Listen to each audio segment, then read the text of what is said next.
Officials in South Bunswick, New Jersey are giving an update on yesterday's deadly helicopter crash. Let's go to it now. One person on board who was fatally injured. This is what we know so far.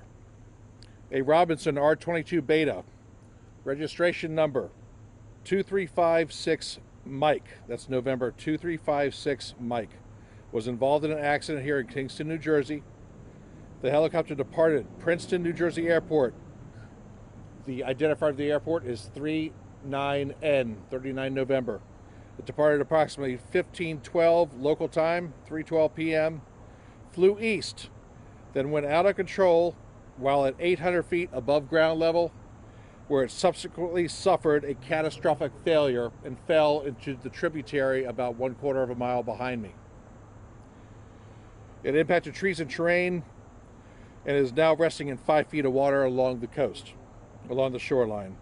The pilot, who was a sole occupant, was fatally injured, and he was a foreign national from Israel, and our thoughts and prayers go out to him and the entire family.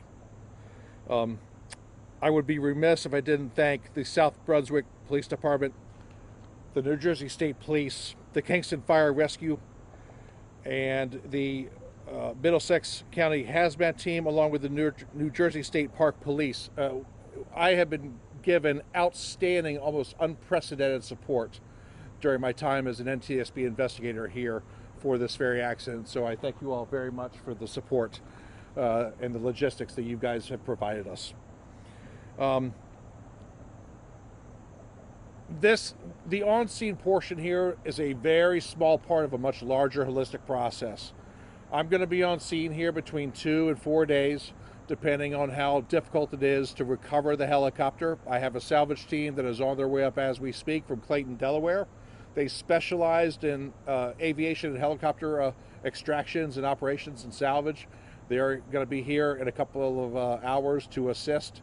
When I get back to the Washington, D.C. area, that's when the real work begins. It's going to be collecting all of the non-volatile memory, not just electronic memory, but also the memory of individuals and witnesses.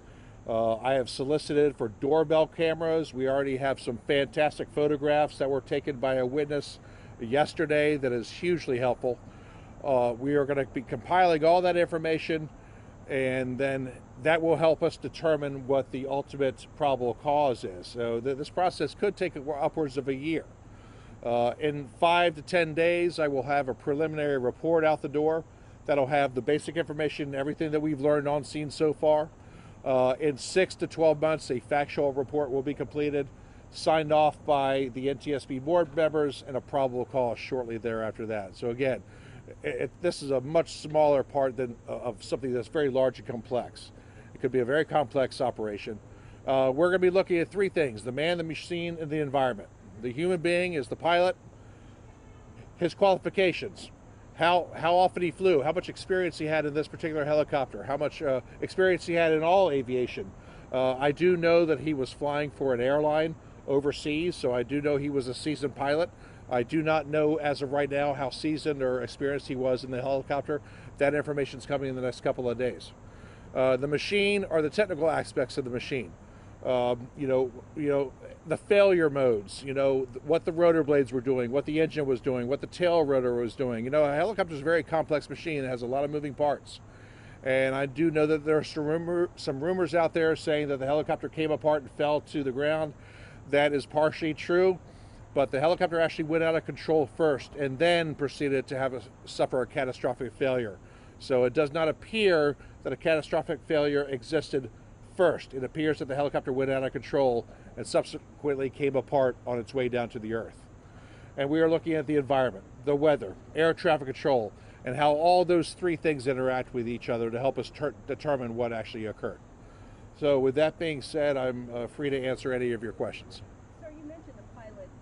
He did have a lot of experience at the age of 44. Do you know, has he been flying that same aircraft for the last couple of weeks that he's been here training? From what I understand, yes. Yeah, you wanted to know if he's been flying the same helicopter. I don't know if it's the same helicopter, but I know it was the same make and model helicopter. It could have been a different version. But he got here last week, and he was supposed to be here for 10 days, and he was adding on a commercial certificate to he was doing an add-on here at the local airport, and he was going to be heading back to Israel once that was completed. Was he required to have a trainer with him since he was still learning how to fly? Was he required to have a trainer with him? No, he was not. It was a solo flight, so he was getting some solo time in the helicopter. So he was certified to fly? He was certified to fly the helicopter solo. Yes. I know you said it'll take up to 12 months or a year for you to figure out what exactly did happen. Is that usually the case? That is usually the case. It takes upwards of 12 months to figure it out because again, it takes a long time to collate all the information. You know, we have a lot of work to do back home in terms of engineering support. I don't know if I have to send any equipment or pieces of the wreckage back, and that takes time. And we want to make sure we get it right. You know, we can't afford to just hazard a guess as to what occurred. So it takes a lot of time to put all the pieces together to figure out what happened. So yes, it could take upwards of 12 months. At this point, do you know if the aircraft was like up to code and everything, or like? At this point, it's too soon to tell. I arrived last night. I actually met the local authorities here at about 10 o'clock just to kind of get a layout of the land. I talked to them briefly. Went back to the hotel and arrived on scene this morning at 08:30. Because of the disposition of the wreckage, we haven't been able to get a really good view of it yet. And from what I understand, there's the water is not exactly the safest to be traversing. There's some algae blooms and bacteria in the water, so we're doing our best to recover the wreckage first before we dig into it. Sir, back to the pilot again. How many more hours did you need for that certification? And was it to fly commercial helicopters or commercial air? I don't know the difference. It's too soon to tell right now. I have to dig into. I haven't looked into the pilot's background completely yet. I'll have a better answer at a later date. Okay, thank you. Do these choppers have flight recorders? These helicopters don't necessarily have a flight recorder per se. All right, so there's no crash hardened box like you would see on an airline that survives catastrophic events. However, there is some equipment up in the cockpit that could serve the same purpose as a flight data recorder, based on the instrumentation itself. The so-called boxes where they're the primary flight displays. A lot of those that equipment can contain upwards of 100 parameters that could help us determine what happened. So yes, we just have to be hopeful that it survived the accident. Sir, you did mention man-machine environment. Yesterday was a rather breezy day. Are you considering weather? Was that We are totally considering weather. I'm going to have a weather study done to see how windy it actually was. I heard it was breezy from some. I've heard from others that it was very calm. But again, we're going 800 feet up, and the weather down here is a lot different than it is 800 feet up, just like it's different over on the bridge that's right over the water versus right here. So there's a lot of factors that go into determining the weather, but that's a critical component of the investigation. So we will be looking at that. Can you talk about what kind of training was being done at the time, and what it consisted of? I can't go into the specifics of the actual training that was being done. I do know he was going for his commercial add-on. Okay, I'm not going to get into the weeds what that is. You can go to FAA.gov and look up what commercial add-on is on the FAA website.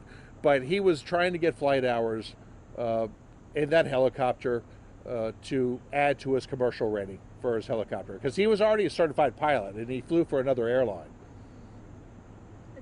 Why would you come here to the U.S. to do that? Do I understand? We have some of the best training in the world. Well, that's true. But is it less expensive here? Unknown. I'm not sure. I don't know why he would come here for the training, but it's very common for pilots to come overseas and come to the training. Is there a plan for the salvage, like by crane, by boat? I'm glad you asked me that about the salvage. Matter of fact, you guys will probably wind up seeing the initial start of it. The team is about 45 minutes out right now. They're coming up from Clayton, Delaware. They're going to have a large trailer, a half track that has a crane on it, along more than likely an ATV. But they also have a helicopter in their back pocket in the event that we need to extract this with a helicopter. These are professionals and they are experts. I've seen them extract airplanes from far more difficult circumstances, and they will probably spend about an hour or two going through the scene and trying to find the best way to get out the helicopter. I have time for 2 more questions. Just based on what you've seen preliminarily, do you think he took an evasive maneuver to avoid populated areas, the restaurant back here at the highway? I don't know that. I don't know if he took evasive maneuvers to avoid the populated areas or anything like that, because it does appear that the helicopter went out of control pretty quick, and there was more than likely not enough time or control of the helicopter to make that decision. When you say it suffered a catastrophic incident, what was coming? Was the blade coming apart? What did those pictures show? About 30 seconds before the helicopter experienced a catastrophic failure, it was going out of control. We have witness statements saying it was flying erratically. We have photographic evidence saying that it was taking some pretty steep turns and spinning. As that was happening, the maiden rotor blades struck the tail boom. The helicopter was at an unusual attitude at the time, and the rotor blades struck the tail boom, severing the tail into 3 separate pieces, and then the rotor blades also struck the canopy ahead of them. So the helicopter is a very complex piece of equipment, a lot of moving parts, and that's ultimately what caused the failure and resulted in the fatal loss of life. Okay. Can you Thank say and spell your first and last name and your title? Sorry about that. I forgot to do that in the beginning. It's Aaron McCarter, Aaron, last name McCarter. That's MC, capital CARTER, Air Safety Investigator with the National Transportation Safety Board. Thank you. Thank you, guys. Thank you, sir. Good job. Everybody, nice job. We'll look good.